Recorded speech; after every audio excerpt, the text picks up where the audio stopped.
Welcome to Loyalty Expert Talks. Yeah, Normally a slightly calmer start, but here we are. no, of course. I'm the UK client director for Stampix, and Loyalty Expert Talks is something we love to do with, well, loyalty experts from around the world in different verticals, and we just want to hear your stories, your expertise, and just really learn and share that with our network.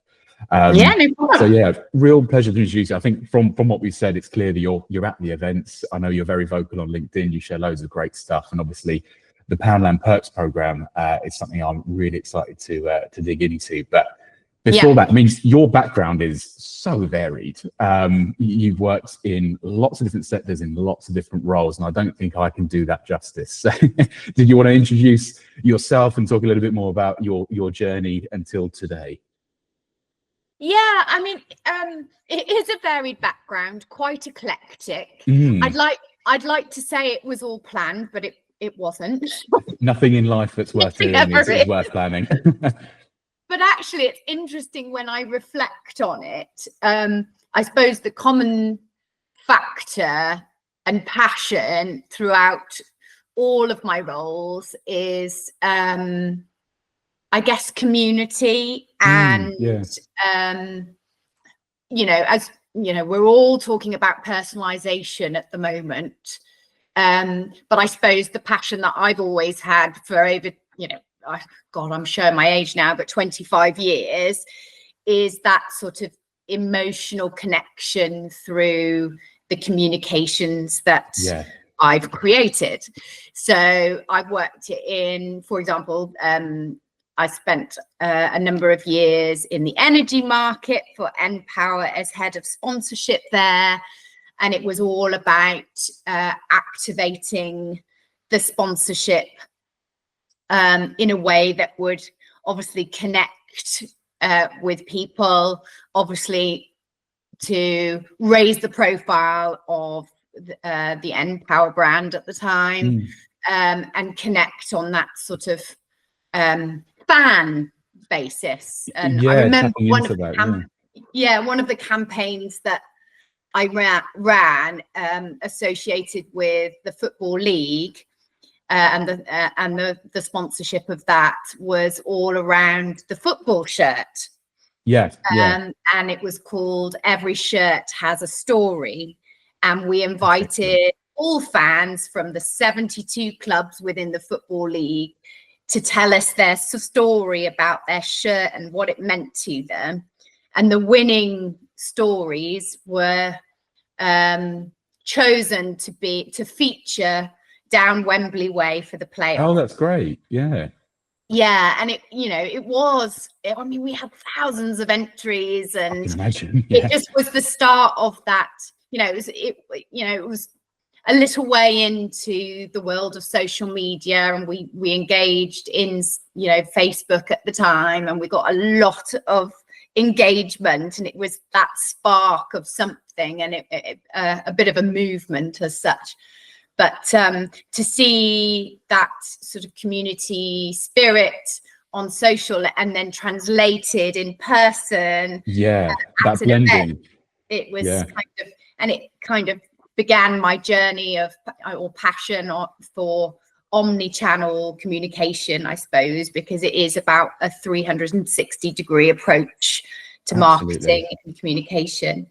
But yeah, my history has really been in the sort of marketing communication space. After leaving npower, I went and worked in the agency world, so worked with a number of clients and worked on their communications and ran teams, I guess, to bring to life their brand and their corporate values, I suppose. Yeah. And then on top of that, you're obviously a Yes, consumer as well. So you've really seen everything yes, from every side possible.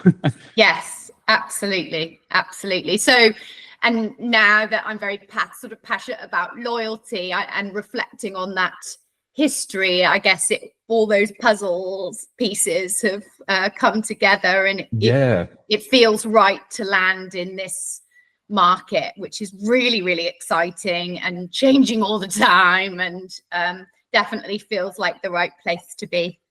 Oh, that's excellent. I mean, like you say, it's an unplanned journey, but it's not happened by accident. Everything happens for a reason. Absolutely, yeah. And all those little pieces have come together and kind of brought you to where you are. I mean, and on that, I mean, from inside the industry and also as a customer of brands yourself, what we always like to ask is, and I'm sure you've answered this a million times before, so apologies for the repetition, but that's okay. do you have you got a favorite program, a loyalty program that really resonates with you, hits all the right tones? And on the flip side, do you have any that you think maybe miss the mark, or perhaps don't quite get things right, or don't quite deliver on what you think the brand should be doing? I mean, gosh, there's so many. My phone's full of loyalty programs. It's tricky not to be that way, isn't it? But I suppose the ones that resonate with me are the ones that, I mean, I use the phrase a lot, that loyalty doesn't stand still.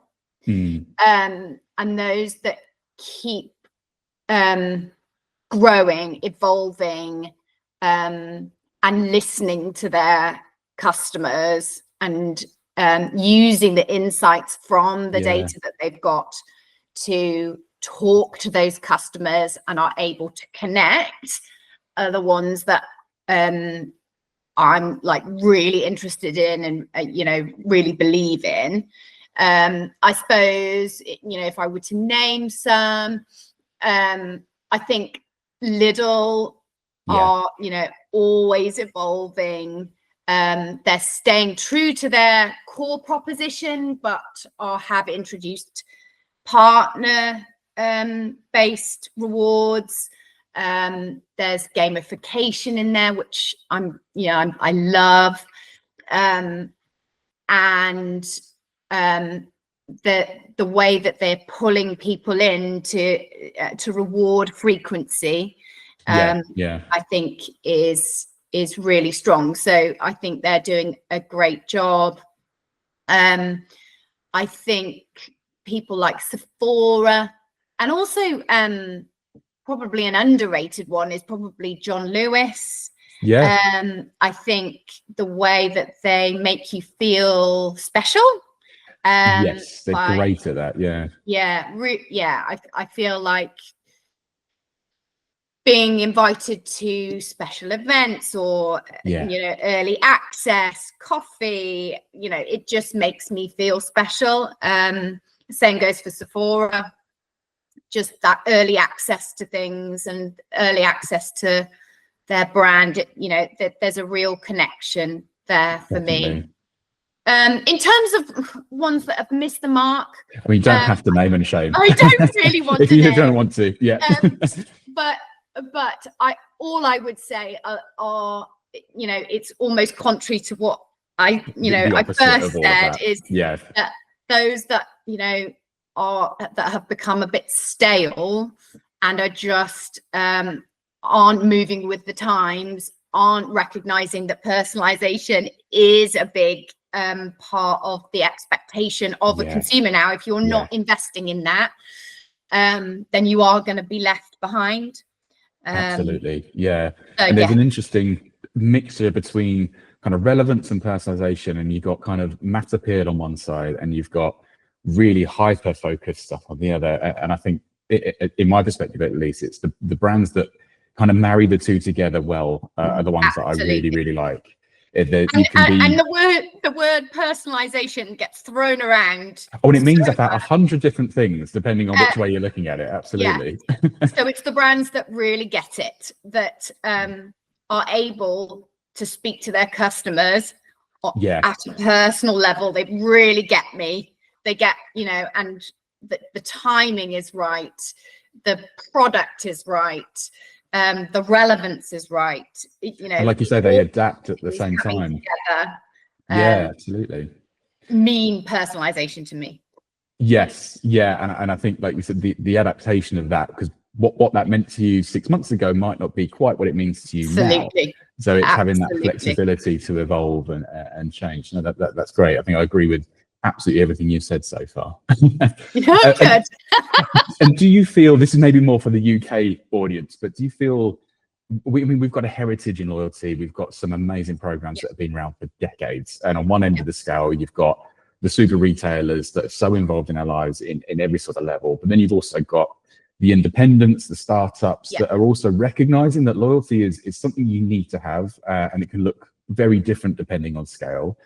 Are we in danger of approaching oversaturation? And do you think that has an impact on how we respond to programs? Or actually, are you more of the, do you know what, the more the merrier, the more we're engaging with loyalty, actually the better overall it tends to be? Yeah. Personally, I think loyalty is about, or, you know, we're all engaged in it. We all kind of expect it. So I think that for me, the more the merrier, but you've got to get it right. Yes. You've got to know your customer, and you can't do it half-heartedly. Yeah, you can't do it for the sake of it, is what I always think. You can't just throw it out there and just leave it. Absolutely, yeah. Yeah, as I said, loyalty doesn't stand still, and you as a brand don't stand still. So they kind of go hand in hand. So your loyalty program has to move at the same time as how your brand's evolving. I mean, I go and get my nails done every month, and you know, it's a little sort of Chinesey type place, but they know me. They have something, and they have something. It's just a little stamp card, but you know, they did something for my birthday. You know, they don't have an app, they don't have anything. No, but they know me and they recognize you. Yeah, absolutely. Yeah, they recognize me. They know me by name. They do send me text messages. They gave their customers a Christmas gift. Yeah. That, you know, there is tiny little bit small business in you know, my town, but they get it. And hopefully after that glowing endorsement, maybe a discount or two that you can. So I work towards my stamps, and when I get 10 stamps, I get a free nail treatment. So and that's, I keep going. That's what I was about to say. That's all you need. It's that behavioural driver, isn't it? And it's I think a lot of smaller brands maybe get caught up in it's a newsletter, it's this or that, but actually it's those personal touches, and it's actually maybe as a smaller brand you've got a better opportunity to have that relationship than you do if you're, say, a Tesco or a Morrison's. But no, loyalty, obviously it does mean different things to different people, and depending on the perspective it could be more focused on acquisition, engagement, retention. It really is a very varied umbrella term that means an awful lot of different things to different folks. But what really caught my eye, you were on my radar anyway because of what you've done with Poundland. You also, I don't know if you're aware, but you came up a lot. I did the Loyalty Experts Masterclass just after you. And your name and the program was mentioned a number of times throughout the day. So it's definitely rippled through the entire industry. But what really caught my eye, you had a fantastic post on LinkedIn that was all about, I think you called it the year of nostalgia, 2025, the year of nostalgia. And it's all about that emotional space, the heart, the moments, the feeling. And you signed it off with a really lovely photo of you and your family from a few years back. And that speaks to us because we're in that personalized branded photo reward space. Yeah. So I'd love to dig into that sort of left brain, right brain, how important is emotion versus the transactional and the point side of things, and what kind of motivates you? Yeah. I mean, I'm a very sort of personable person, and community is, you know, very important to me. And you know, I'm approaching the big 5-0, and that sort of nostalgia and emotional connection is quite prevalent in my world at the moment. And I think those brands that are connecting with us in my generation, I think it's a bit of a lost generation. I think there's so much focus on the younger, perhaps the younger Gen generation Zs, and yeah, how absolutely. to engage with them, and their attention span is Different. so different. Yeah. And what's connecting with me at the moment is almost looking back, Yeah. and reflection and remembering times when, and almost remembering times of simplicity. That's so interesting. Almost in a I get world that. where things are complex with the introduction of AI, and it's changing every day, and that feeling that you've got to keep up with all those changes every day. It was interesting, as I wrote that post, to reflect on times of simplicity, and any brand that's able to kind of marry the two together, using the technology and AI to build that nostalgic feeling and that personalization, to me is a massive win. For me, that would speak to me and the generation that I sit in. Yeah, and it's an interesting one. We find it's obviously super important to our ethos as well, and we are finding that even the younger generation still seem to, increasingly actually amongst Gen Z, have this pull towards nostalgia, whether that's fashion with baggy jeans suddenly coming back out of nowhere, which I think took everyone by surprise. It's record sales are up, DVD sales are up. There seems to be this yearning for the sort of simpler side of things, like you say, and the more tangible, experiential things seem to now be a little bit more important to Gen Z. And maybe they're so ingrained with technology that they're sick of it and are now kind of almost fighting it. And it'd be interesting to see sort of Gen Alpha what they were good times. The music, my kids are listening to all the music that I used to bop around to in the 90s, and you could be a cool mum without trying. I know. It's perfect. I am a cool mum. Yeah, sorry. but now they know that too. Now they know that. Yeah. With the music that we listen to, as you said, the grungy baggy jeans. All back in, absolutely. Yeah, it's phenomenal. And it seems to have come around actually really quickly. The kind of resurgence, it's kind of, we're back to where we were 15 years ago. It hasn't gone fully back to, say, the 60s, but it's definitely coming back. So it's perfect answer to that, and I think it was really what kind of drew me to read through that post in a lot of depth and reach out to you in the first instance. So glad that it's something that you really feel really passionately about. Yes, I do. But keen to obviously talk about the Poundland Perks program. And I think it's a great app. It was a really good blend of, you had points, so your rewarding purchase, there was gamification, you had that regularity system built in, paired with kind of the bright, colorful nature of the brand. And I think it's fair to say the growth was phenomenal. Were you expecting that, or was that a nice, pleasant surprise? Well, I mean, it was an amazing special surprise in one respect, to almost get the reinforcement that I knew that it was great, but we'd done a lot of testing and learning.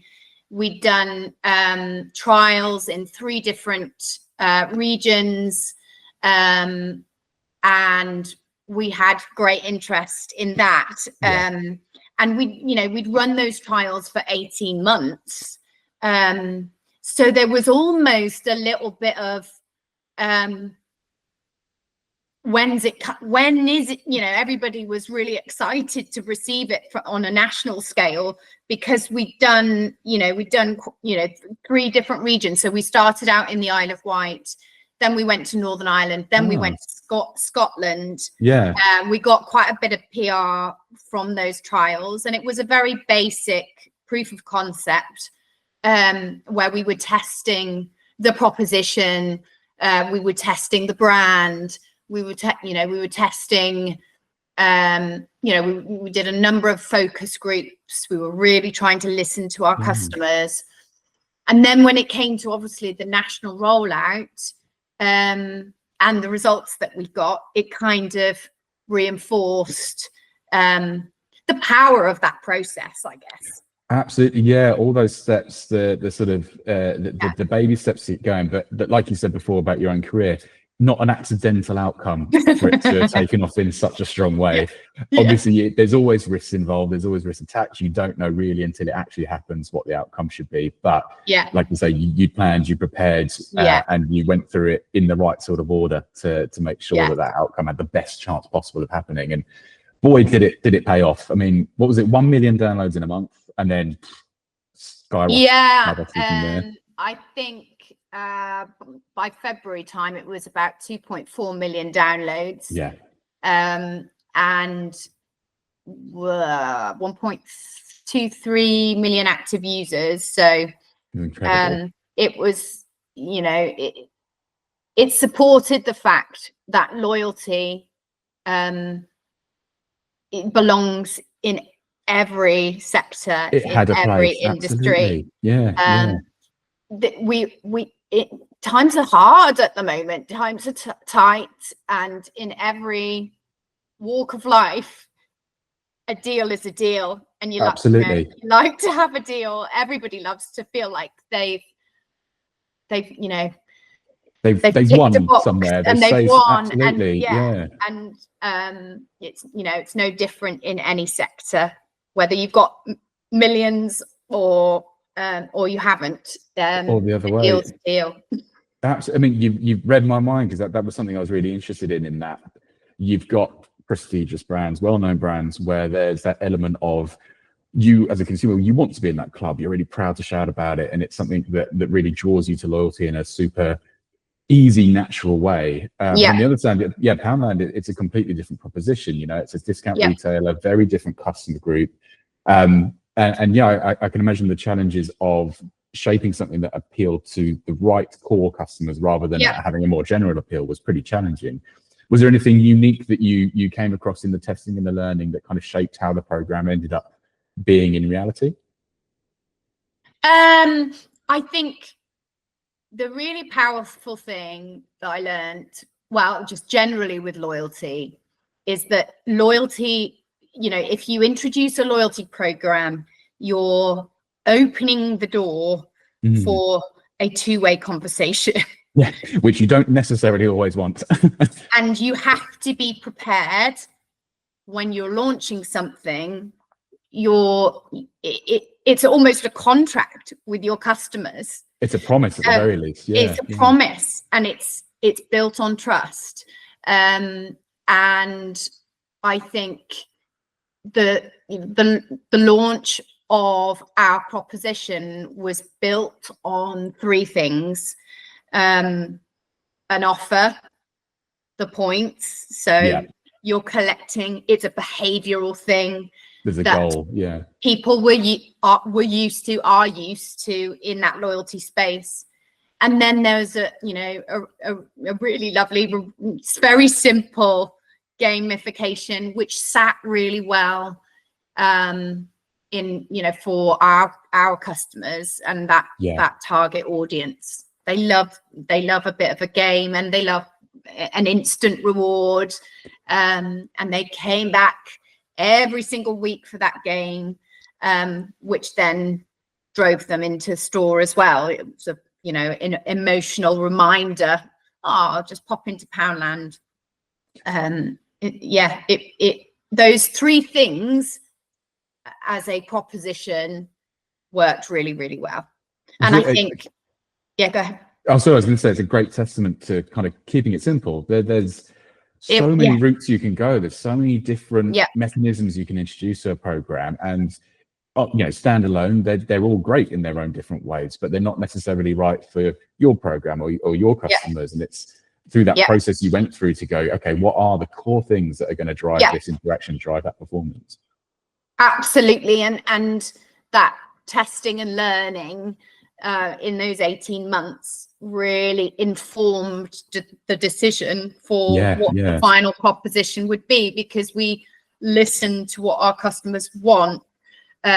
We did, we used a bit of psychology. In the proof of concept, we just communicated the collection based on pounds. And even though the proposition, the commercial value of the proposition was probably the strongest in the market, even alongside the supermarkets, the perception, because we articulated it and used the language of pounds, they didn't feel like they were getting a good deal. And as soon as we switched it, kept the same commercial value to points, suddenly different reaction, different feeling, everything changes. Yeah. And do you think, without doing that testing and going through that process, do you think there was a risk that you might have launched with the wrong focus and then you suddenly run into these issues where it's a much more complicated problem to fix? Yeah, possibly. I can't emphasize enough to anybody thinking about introducing loyalty for their brand, that test piece and that listening and that learning from your customers. It's the most important thing. It's so important. Yeah. So, because otherwise you're just designing a program for yourself, which is great for you, but maybe not so much for the rest of the customers. Yeah. And so many brands have the data, they can do the tests, and can run the focus groups. We ran, a few small focus groups with customers on the Isle of Wight, and it was so integral to what we ended up with in the end.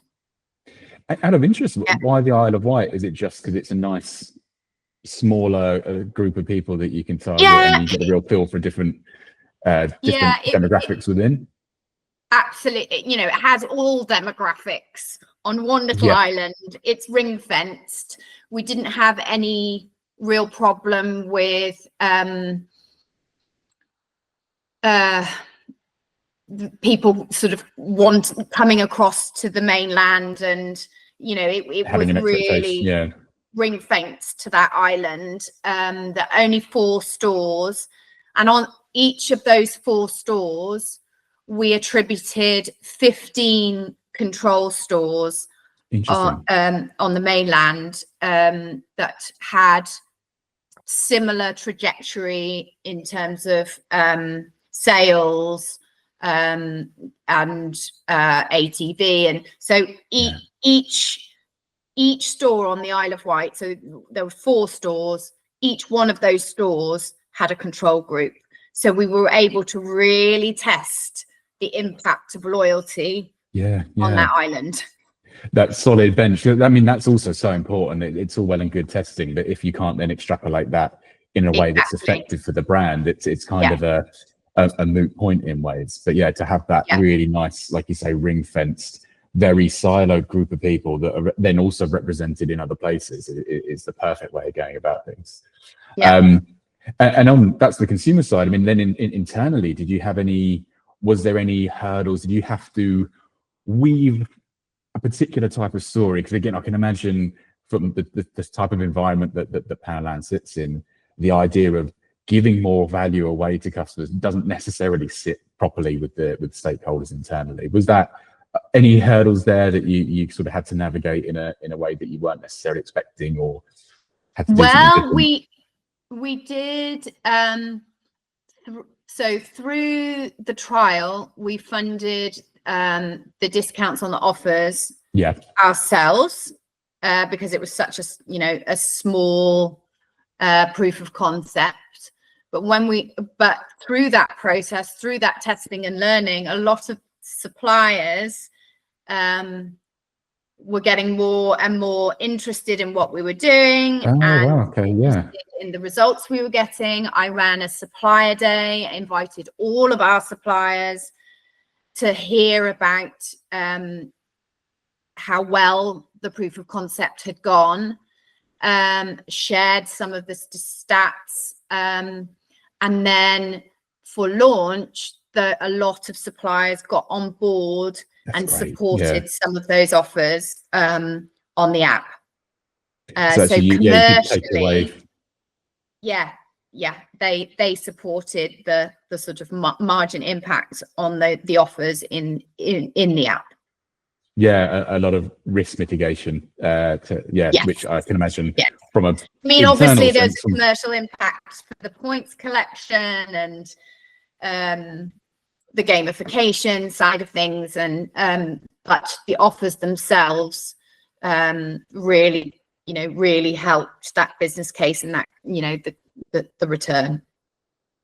That's excellent. And again, is that something that if you dove in without the testing, I can imagine that sort of buy-in from suppliers would have been a much harder conversation to have, a much trickier because thing to I win. had the data in black and white. I had the uplift in basket size. I had the frequency of loyal customers versus non-members.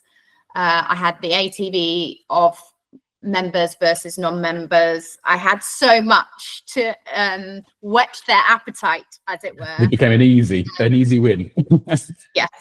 Yes. That's excellent. So obviously ATV, important KPI. Obviously downloads and everything would have been another KPI. Was there anything else you were looking at? Were you measuring kind of the regularity or the frequency of engagement with the program? Yeah.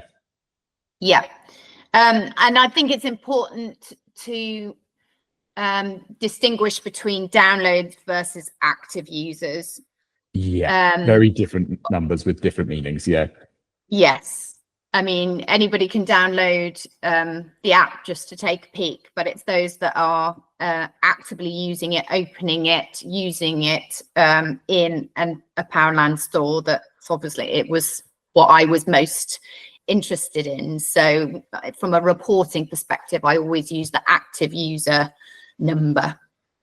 Even if it's perhaps the less attractive number in terms of size. And I think a lot of people perhaps fall into that trap of look how many downloads we've got, we're doing really well, which is great. You don't get active members without having a substantial audience, but does it necessarily translate into something tangible, sustainable, and meaningful for a business long term?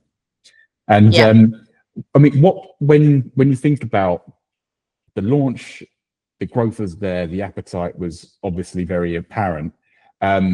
What was the sort of secret sauce in terms of what people are faced with, the physical interaction of the app? I mean, how would you describe what people first met, and why do you think that worked? Obviously, testing aside.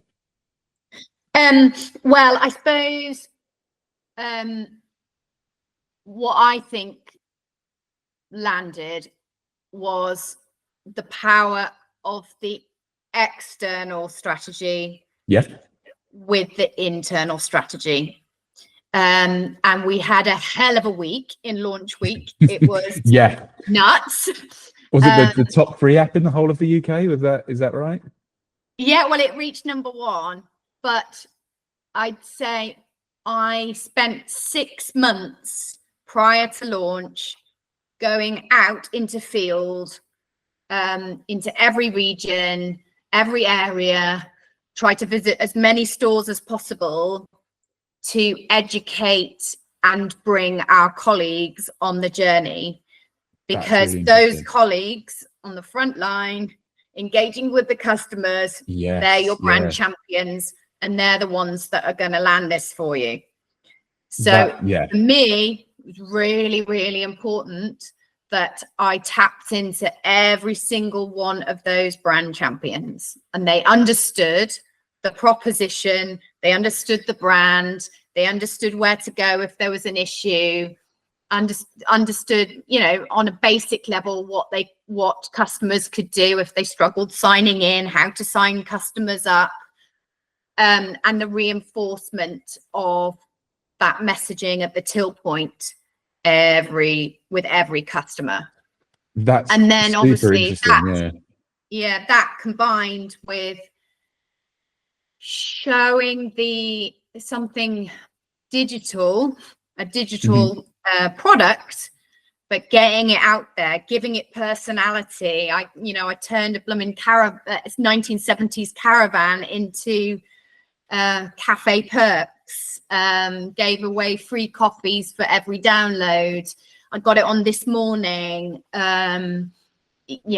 We partnered with The Sun, so that there was a real personality and tone associated with the brand of Poundland Perks, combined with that experience in store, I think were a winning mixture for when we launched it. You know, there was a real movement, a perky movement. A perky movement. I love that. But I think that's... Yeah, certainly over the first couple of months, it you know, it really did take off. And you know, but the source is in keeping that going. And how do you keep it? And as you know, going back to what I said right at the start, loyalty doesn't stand still. How do you keep that momentum going as a movement internally? Because it can quite easily get stale. And those stores that, you know, I did see a real difference between those stores that really got behind it and their what I called swipe rate. So that's the percentage of Perks transactions over total transactions. So those stores that got really behind it, obviously it delivered in terms of their swipe rate, but also their general performance, versus the stores that couldn't really be asked and didn't really engage. Didn't really engage. Trying to get all stores engaged at a consistent level was tough. I can imagine. That continues. Yeah, but it's very interesting that you say it, because I think loyalty has a tendency sometimes to be siloed as a very independent, separate part of a business, and sometimes that can mean, you know, just driving the program versus brands is a very different proposition. With focuses on maybe interaction on one side, but brand love doesn't necessarily translate over. But then, like you say, there's also the bigger story that the brand is pushing out across all channels, that bigger marketing buy-in, that bigger buy-in from kind of all stakeholders, all areas of the business, pushing towards that loyalty piece. Because at the end of the day, it funds everything. It drives positivity across every different part of the company. You only have to look at Tesco's, who are celebrating their 30th anniversary this year in terms of loyalty, to know that loyalty is such a central part of their whole business strategy. And data, and what they've done with data, and what, you know, how that loyalty has evolved and grown. I mean, I think it's something like 17 million households have a club card. So which, as a fraction of the country, that's staggering proportion. It's staggering. But that just shows that when a business puts something as powerful as loyalty at the core of their strategy, look what it can do. Absolutely, and that's how I always answer the question when people say, "What's your favorite program?" It's not necessarily it's one or the other. It's more similar to your answer. It's those that don't just see loyalty as a thing to have for the sake of having it. It's part of the brand identity. It's the recognition that impacts current revenue, it impacts future revenue in a way that, you know, a one-off sale or coupons, nothing like that can really have that sort of impact. No. It's that deeper connection that you feel. It's part of the DNA. Absolutely. And I think every company has a different DNA, and there's different mechanisms and mechanics that are going to achieve that outcome. But having that sort of central view throughout the entire business makes such a huge difference. Yeah. Would you change anything if you could? Is there anything you look back and go, I wish I'd done X or Y? Or actually, do you think, do you know what? That's not a bad outcome. I know. Well, I definitely don't think it was a bad outcome. I think the speed in which we got it live was truly impressive. And at times, I think there were certain parts of the ecosystem that landed too late. Oh, really? Okay. So I'd say the activation of personalization and true personalization and relevance, and that, you know, ability to, what I was saying before, really connect with our customers at a personal level, didn't land quick enough. and we weren't able to demonstrate that the power and return on that investment as quickly as I'd have liked. And I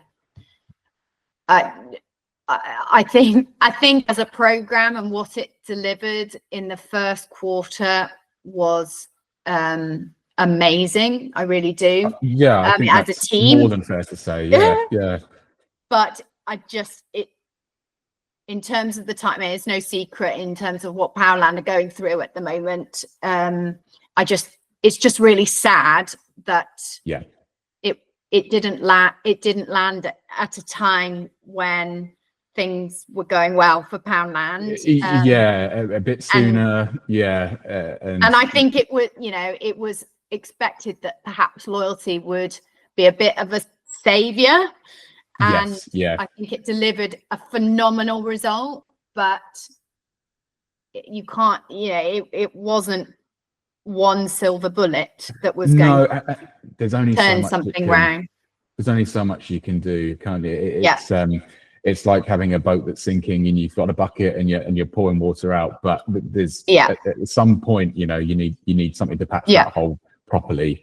And loyalty is obviously a great plaster that helped to really slow that down, but not necessarily enough to really stem the bleeding as much as it could have done, like you say, if it was perhaps introduced to the business a few years ago when things looked a little bit rosier. That's a real shame in that respect, but there's obviously some great stuff that's come out of that. There's some great learnings. Is there anything, if you could bottle, say, one bit of advice and sort of share that with other similar sorts of retailers who are in slightly better positions, what would you encourage them to be looking at the moment? Those looking to introduce loyalty from scratch, I think, almost all the things that we've discussed so far.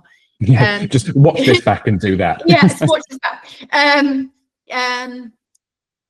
Do not go into it unless you're prepared to, as I said, open that door to have a conversation with your customers and be true to your promise to them. Be committed to the bit, but make sure you're fully in. Be committed to the value proposition that you've committed to. And then make sure you've got all the elements, I guess the tech, the platform that are going to help deliver you that true personalized experience that all as consumers, we're all expecting it. So unless you can deliver it, and fulfill that, is it worth it? Is it enough without those factors added in? It's also, from an investment perspective, the commitment at every level of the organization. So from the top all the way to the bottom, it has to be part of a business transformation. You've got to, massive part of my role was bringing people on the journey from the MD right through to the colleague, people in stores, cashier, serving the customers. It's you've got to believe in it and continue to believe it and stick with it, because it doesn't, loyalty doesn't happen overnight. You've got to keep going with it. It is a journey. The ducks need to be in a row. Get going, like you say. I mean, that is kind of top-down buy-in, I think, is so important. And I've been at a couple of events myself this week from the loyalty world, also the procurement world, and everyone is saying the same thing. We just want to know what's going on and all be on the same page. And I think that is increasingly important. I don't know if it's because we all work so remotely these days, or if it's just because organizations get that much bigger. But that fragmentation doesn't certainly help the conversation when it comes to things like loyalty. And then that final thing you said right at the start, that adaptation, that kind of, the current situation, the current version of it is working well, but you should already be thinking about what does version 2, what does version 3 look like, what's the next trend that's coming in, so that you don't lose that momentum. How do you keep it from going stale? How do you refresh it without changing the fundamental promise to the customer? Yeah.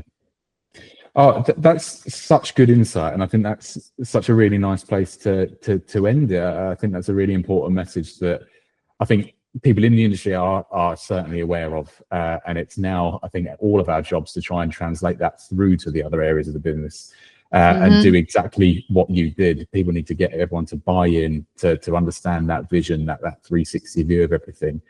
So I just thought I'd end with a couple of quick fire questions, just to keep you on your toes.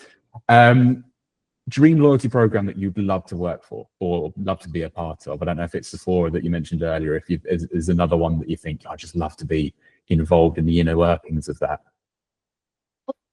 That's a tough question. Yeah.